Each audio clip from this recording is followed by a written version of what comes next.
So after the great success the 2020 book adaptation of My Mum Tracy Beaker did on CBBC and on iPlayer, with CBBC announcing that the series had been their most successful programme launch, with over 2.1 million streams on iPlayer during the first 3 days of it being made available, and also the first episode televised, attracting an average figure of 42,000. It was clear that the show definitely brought back some life to the TV channel, with a lot of the older fans tuning in that remembered the original 2 shows, that being The Story of Tracy Beaker and Tracy Beaker Returns. It was also made clear that a show, or at least this story, would be continuing, shown at the end of My Mum Tracy Beaker, though commission of the series took until the 18th of August of this year, when it was officially announced that a second series based on the book sequel would be premiering in mid-December time. Today I'll be reviewing and analysing the second series, The Beaker Girls, this show being the 5th instalment in the Tracy Beaker franchise. I just want to add, please keep in mind that opinions may differ, as I have a lot to say personally regarding this series,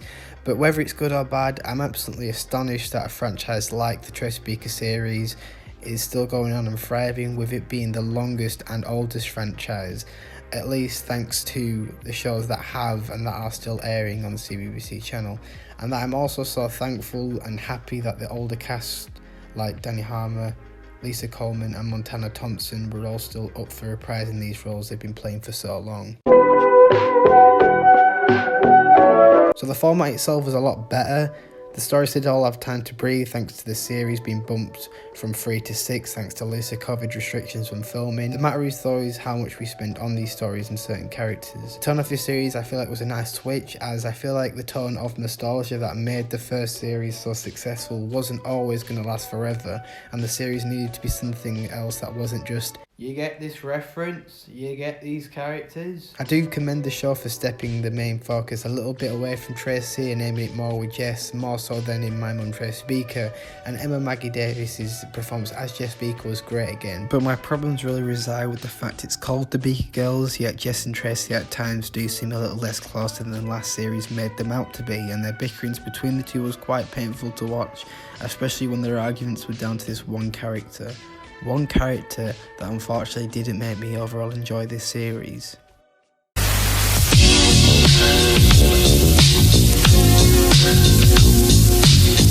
Jordan is by far one of the worst characters to have come out this franchise. Absolutely no disrespect to Chi McClane, but I didn't like this runaway character. I enjoyed the element of care kids and the care system that made its way into the series, but if it meant that we'd have to include this character, I'd rather be without it, to be honest, which is such a shame because this character did have potential. The character had strong roots of characters from Tracy Beaker Returns in the early seasons of The Dumping Ground, and what I mean by that is the characters written in that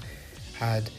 such complex and interesting stories that unfortunately, other than the character of Beck Hyde, there's nothing like that in the newer seasons. Jordan is a runaway from a care home and has been living rough ever since. Sure, that's a sympathetic story, right? No, she was instantly dislikable from the get-go and just made me think of her being like one of those franchise characters that are just a prick amongst people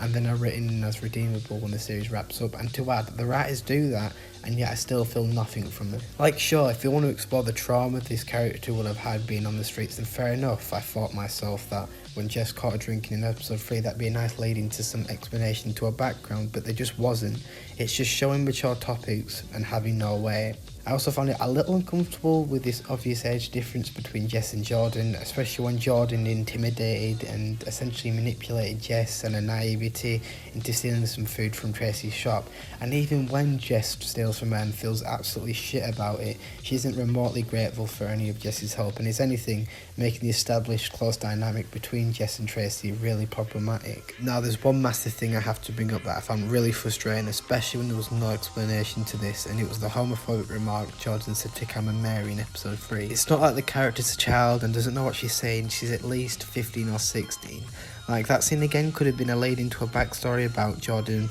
perhaps living in a homophobic family environment or background, but again, this goes nowhere. Jordan had potential of being a really interesting character with a complex background, but the constant need to write that you gotta feel sorry for her rather than naturally as the series progresses made it really hard for me to like her. Having Tracy refer herself to Jordan several times felt rather insulting to the character, as Tracy had way more morals than Jordan. Having spent so much time on this single character meant that other stories stories for me that are way more interesting couldn't be entirely explored, and for me, removing Jordan out of the series wouldn't have made much of a difference to everything else, but would have made the series far more enjoyable.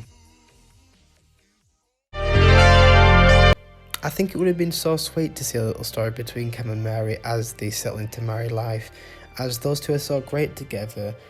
But I'd love to see some scenes maybe between Tracy and Cam regarding some clarity on stuff for the audience, like when Cam knew, and if it was maybe after or before Gary, as whilst I'm happy Cam had finally been confirmed as gay after much speculation from us fans growing up and the actual intent from original author of the book, Jacqueline Wilson, I'd love to see some exploring into that which would benefit the character and also give the lovely Lisa Coleman some stuff to do. I do think if it wasn't for the 3-episode restriction we got last series, we would have definitely gotten something like this, but it didn't help with the Jordan story taking up most of this series. This little lost love story they have with Tracy and Peter is a little hit and miss with me, as I already find the recast of Peter really distracting anyway, especially as being another recast with William Snape taking over from Jim English. Again, there's no weight to this, especially to even bring back a less memorable character like Peter anyway, who was on in the first series of the story of Tracy Beaker. It would have been smart of the writing team to bring back a character like Crash or Ben, both who are quite memorable and both had some romantic connection to her. If you still want to do this lost love story, then hell, bring back Wilson. I found him way more memorable than Peter, even though he was only in a short stint of stories in the first series of TSLTB, but he was considered to be Tracy's first boyfriend at one point.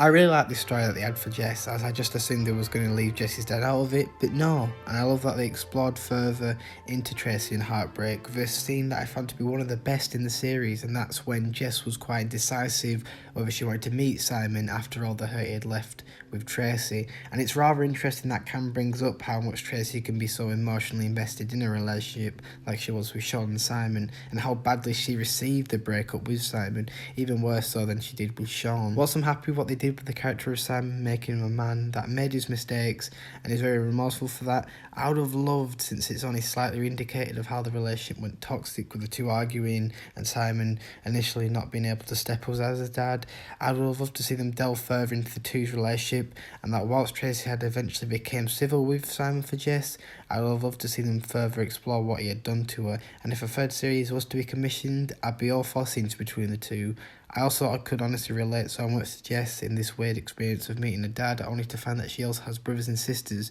from her dad's new family.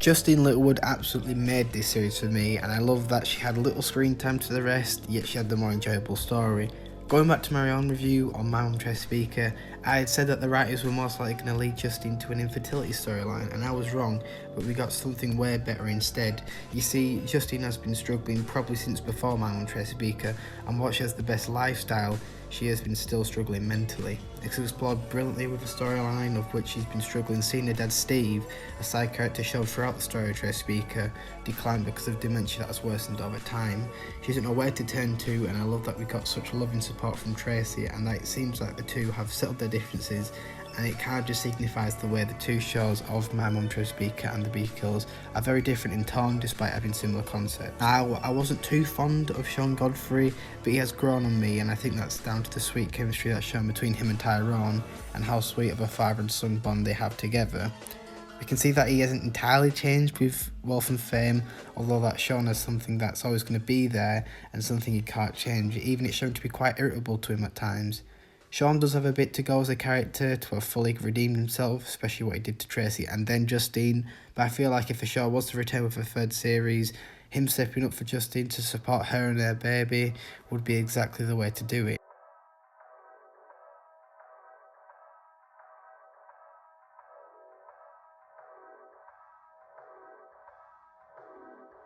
In conclusion, the Beaker Girls was a good continuation to this story, or at least a version of a mature Tracy Beaker, and whilst it packed a lot of punches, quite a lot of them missed unfortunately. Don't get me wrong, the quality I found was way more consistent than the recent seasons of The Dumping Ground, but unfortunately it just wasn't entirely consistent to be up there with the first two shows in the franchise.